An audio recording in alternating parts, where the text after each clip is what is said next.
C'est fini la pagaille, déguerpissement, opération libération des espaces publics.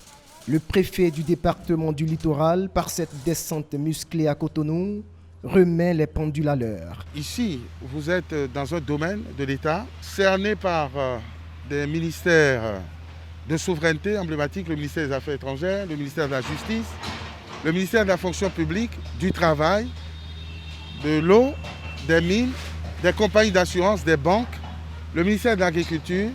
Et au milieu de tout ça, dans le quartier le plus cher de Cotonou, vous avez un ghetto dans lequel s'abritent des consommateurs de drogue dure, de stupéfiants, peut-être un marché de trafic de stupes et une occupation anarchique. Il s'agit donc de nettoyer cette porche clandestine qui est au cœur de la ville de Cotonou, car abritant des délinquants qui se font passer pour des gens bien.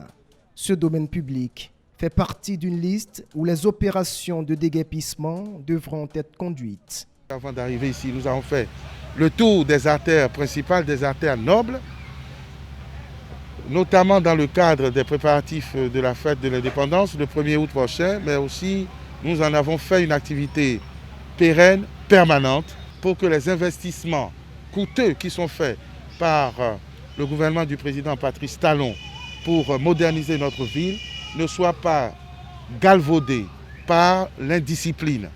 Non, vous devez comprendre que cette opération, ce n'est pas aujourd'hui que ça a commencé. Nous avons commencé depuis longtemps et les gens ont été sensibilisés à plusieurs reprises. C'est par entêtement qu'ils sont encore là. Les espaces publics ne sont la propriété de personne. Nous voulons que les Cotonois prennent leurs responsabilités, prennent leur part dans ce travail de salubrité et n'attendent pas forcément les descentes musclées. L'ordre est désormais mis dans le désordre. La dynamique préfectorale est en marche pour une ville de Cotonou propre et sécurisée. Soit on s'engage ou ça dégage.